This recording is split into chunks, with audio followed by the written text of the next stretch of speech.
Okay, so now we're going to be graphing rational functions that are not simple transformations of the parent function, and these are our steps.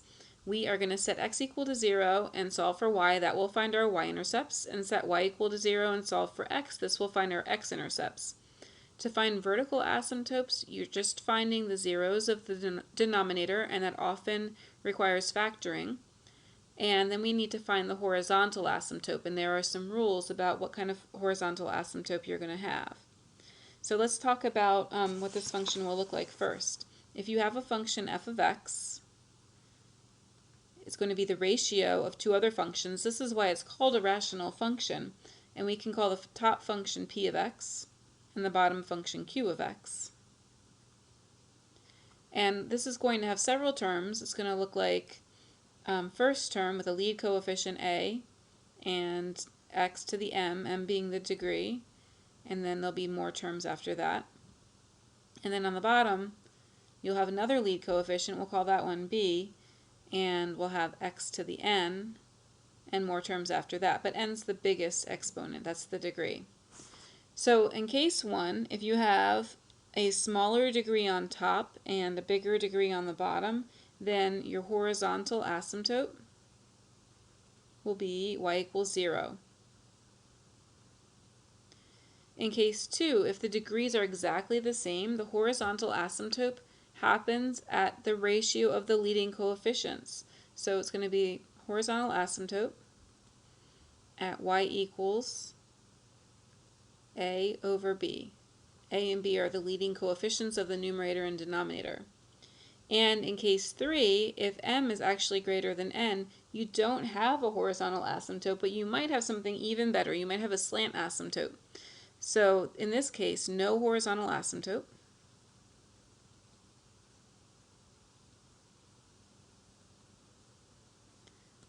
But if m is exactly 1 more than n,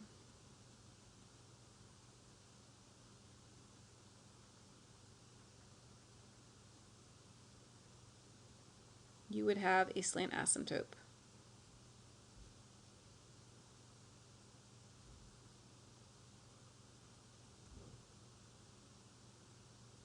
We shall abbreviate there. And then you want to make sure that you plot points in each region, or sometimes we call those regions branches. So let's look at the first one. Let's find some intercepts first. I'm going to find my y-intercept by making x 0. So I get y equals 0 minus 3 over 0 plus 2, which is negative 1.5. So my point would be 0, negative 1.5. And I'm going to graph that one right here. And then I'm going to make my y 0 to find my x-intercept. So I have 0 equals x minus 3 over x plus 2. Now I can multiply both sides by x plus 2, and 0 times x plus 2 is still 0. So I get 0 equals x minus 3, and x equals 3. So x equals 3, that's the point 3 comma 0, and that's going to be an x-intercept. Okay, let's look at my asymptotes now. I'm going to have a vertical asymptote at the value that makes my denominator 0. So I'll have a vertical asymptote at x equals negative 2. And I'm going to have a horizontal asymptote. Notice the degree of the numerator is 1 and the degree of the denominator is 1, so they have the same degree. So I take the ratio of the lead coefficients 1 over 1, and my horizontal asymptote is going to be at y equals 1.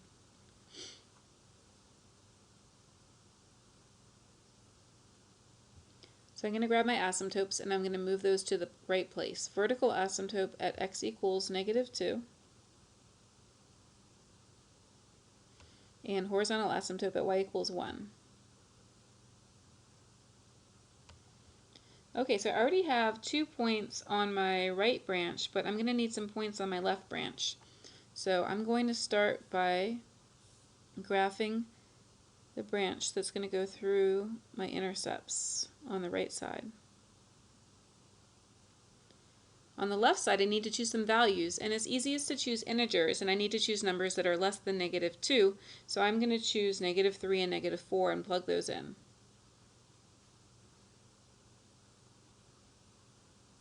So if I plug in negative 3, I get negative 3 minus 3, which is negative 6. And I have negative 3 plus 2, which is negative 1, which gives me 6. And if I plug in negative 4, I get negative 4 minus 3, which is negative 7. And negative 4 plus 2 is negative 2, and this gives me 3.5. So I'm going to graph negative 3, 6, 1, 2, 3, 4, 5, 6, and negative 4, 3.5. So 2, 4, 1, 2, 3.5.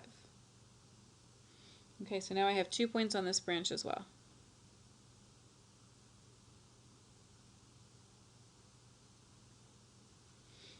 Okay, the next one is very similar. I'm going to start out the same way.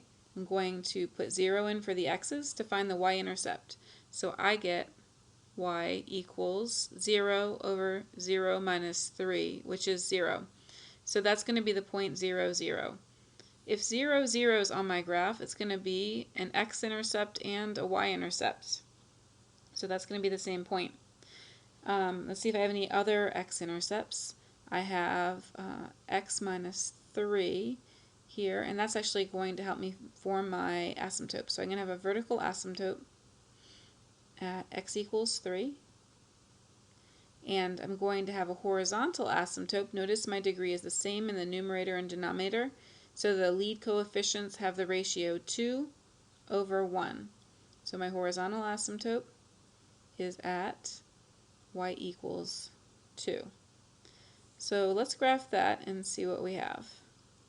I'm going to move my horizontal to y equals 2 and my vertical to x equals 3. So I'm going to need a few more points. I need to have 2 on each branch. So I'm going to make a table of values. And in my table of values, I'm going to need, let's see, I already have 1 on the left, so I need another 1 on the left, so I'm going to choose the number 2. And I'm going to need 2 on the right of my vertical asymptote. So this is at 3. I'm going to choose 4 and 5. So if I plug in 2, I get 2 times 2 is 4. And I get 2 minus 3 is negative 1. 4 over negative 1 is negative 4. So that's going to be the point 2, negative 4. So I'm going to go 2 and negative 4. When I plug in 4, I get 2 times 4, which is 8. And 4 minus 3 is 1. So I get 8. So my point is 4, 8. 1, 2, 3, 4. 1, 2, 3, 4, 5, 6, 7, 8. And then when I plug in 5, I get 10 over 2, which is 5. So 5 comma 5, 2, 4, 5.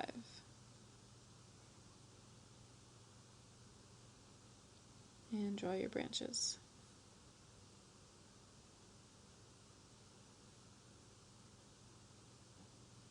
Okay, let's turn the page. Alright, on the next page they look slightly more complicated, but we're going to deal with this step by step. We need to start by factoring. You can see that the numerator has a common factor of 4x, so I'm going to take that out. And I'm left with x squared plus x minus 2. So to completely factor, I need to now factor my trinomial here. Numbers that multiply to negative 2 and add to 1 are 2 and negative 1.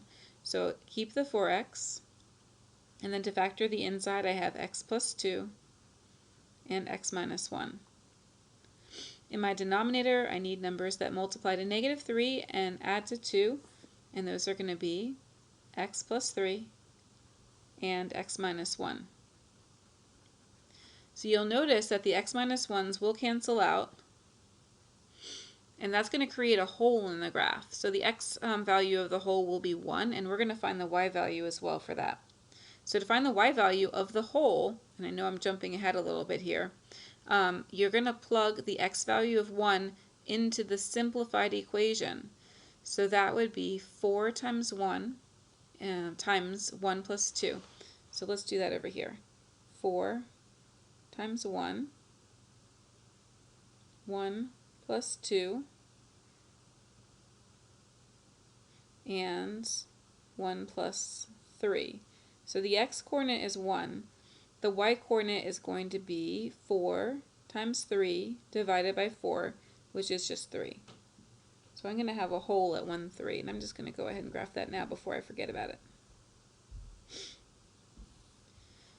Now, the degree on the top is bigger than the degree on the bottom, so in order to find the slant asymptote here, I need to divide. I could do long division with the unsimplified equation, but the other thing I can do is I can do synthetic division using this simplified equation. So let me just distribute my numerator here, and I'm going to get 4x squared plus 8, and that's divided by x plus 3. So now I can do synthetic division because I have a linear divisor here. So I'm going to put negative 3 in the box, and I have a 4, and oh, I forgot that this is going to be 8x, so that's 8x, which makes my next term 8, and then I'm missing a constant term, so I put a 0 placeholder there. When I divide, bring down the first term, get a negative 12, add these, get a negative 4, and I have a remainder of 12. When you're finding the slant asymptote, the remainder is just not important. It doesn't change the graph that much. So you are going to use the equation y equals 4x minus 4 for your slant asymptote. Over here it says OA, that means other asymptote, or oblique asymptote. So it's going to be y equals 4x minus 4, and we have that instead of a horizontal asymptote, so there's no horizontal asymptote. Looking at my simplified expression, x plus 3 is the only thing left in my denominator, so that's going to give me my vertical asymptote at x equals negative 3. And now I need to find some intercepts. Again, I'm going to use my simplified expression. I've already used this part that I canceled out to find my hole, so I don't need to use that anymore. My x-intercept, I make my y0, so I'm going to get 0 equals all of this. Maybe I'll do that work down here. So I have 0 equals my whole fraction. However, it's really only the numerator that makes the 0, so I'm just going to use that. 0 equals 4x times x plus 2. Set each factor equal to 0. If I have 4x equals 0, that just gives me x equals 0. And if I have x plus 2 equals 0, that gives me x equals negative 2. So these are going to be my x-intercepts. 0, 0, and negative 2, 0. So negative 2, 0, and 0, 0.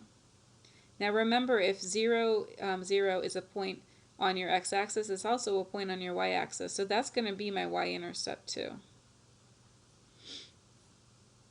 Okay, so now I need to move my asymptotes over. Here's my vertical asymptote. It's going to negative 3. And then I need my slant asymptote. It's going to go through negative 4, and it's going to go up 4 and over 1. So something like this. I think it's a little bit too high. Try that again.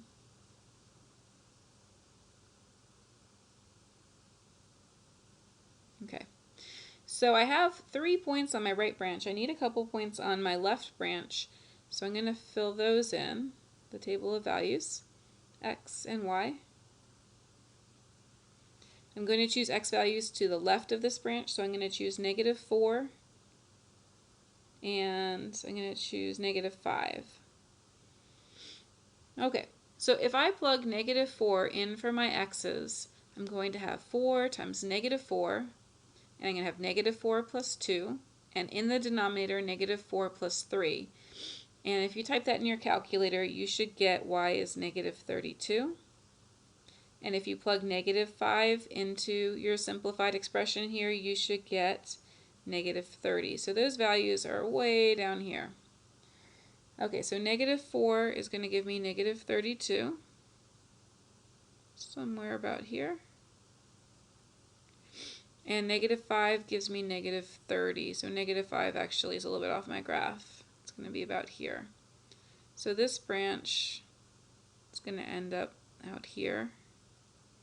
And then this branch is going to get close to this hole, but remember to leave that one value out.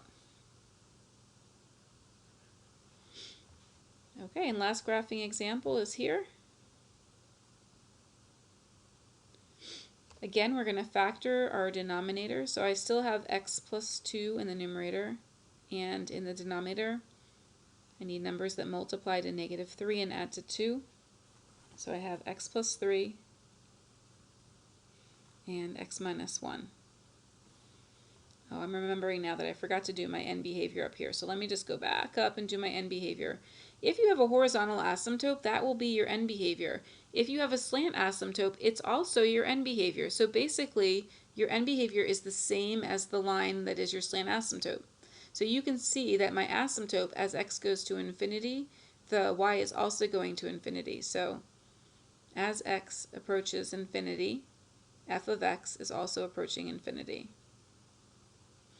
And as x goes to negative infinity, you can see your y value is getting lower and lower, so f of x is going to negative infinity.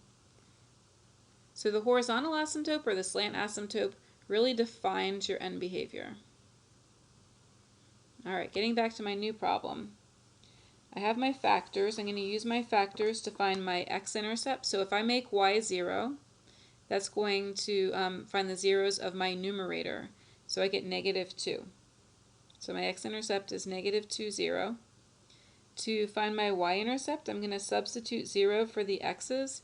And for me, it's easier to use the non-factored equation. So I have 0, 0, 0. I just get 2 over negative 3. So that will be 0 and negative 2/3. I'm going to have vertical asymptotes at the zeros of my denominators because nothing canceled out to make a whole. So I have two vertical asymptotes, x equals negative 3 and x equals 1. The degree of my numerator is 1 and the degree of my denominator is 2. So since the degree on the bottom is bigger, my horizontal asymptote is at y equals 0. And if I have a horizontal asymptote, I do not have an oblique or slant asymptote, so I'm going to leave that out. And I also said I didn't have a hole because none of my factors canceled out. And here is a location where the horizontal asymptote is crossed. We'll see how that works. So let's start by graphing our asymptotes. Let's see. This one is my horizontal. It goes to y equals 0. I might see if I can actually make that a little bit longer. Okay, now I have two verticals at, try again, negative 3, x equals negative 3, and x equals positive 1. Alright, now I'm going to need a few points. I have x equals, let's see, x-intercept at negative 2, and a y-intercept at 2/3. Okay, so down here where it says locations where the horizontal asymptote is crossed, that's going to be this point right here. So it is possible to cross a horizontal asymptote, especially if you have two vertical asymptotes. You will often cross the horizontal asymptote between them, but it's the vertical asymptotes that you will never cross. So the horizontal asymptote is going to be crossed at 0, negative 2/3. So I have 2 points between the vertical asymptotes. So I'm going to need 2 points to the left and 2 points to the right. So I'm going to choose a few values. I'm going to choose, let's see, values less than negative 3. So I'll choose negative 5 and negative 4. And then I need to choose values that are greater than 1. So I'll choose 2 and 3. So when I plug negative 5 in, and let's see, I want to be able to see the function. If I plug negative 5 in, I'm going to get negative 5 plus 2, which is negative 3, and I'm going to get negative 5 plus 3, negative 5 minus 1. This is going to simplify to negative 1/4. When I plug in -4, my answer is going to simplify to -2/5.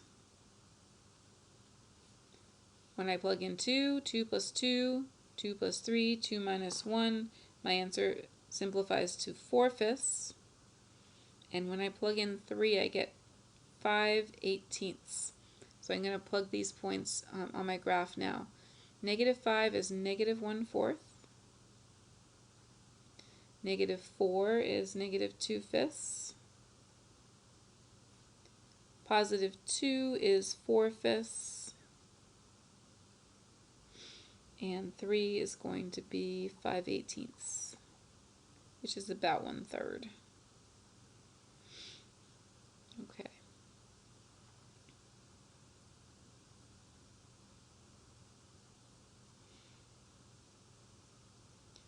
So I feel like my y-intercept is in the wrong place, and it is. My y-intercept is supposed to be at -2/3, so let me move that one back down to -2/3. All right, and now everything seems in place to graph my branches. The left branch is going to be down here. The very most right branch is here. And in the middle we have a branch that crosses the horizontal asymptote. It's still going to tend towards the asymptotes like this.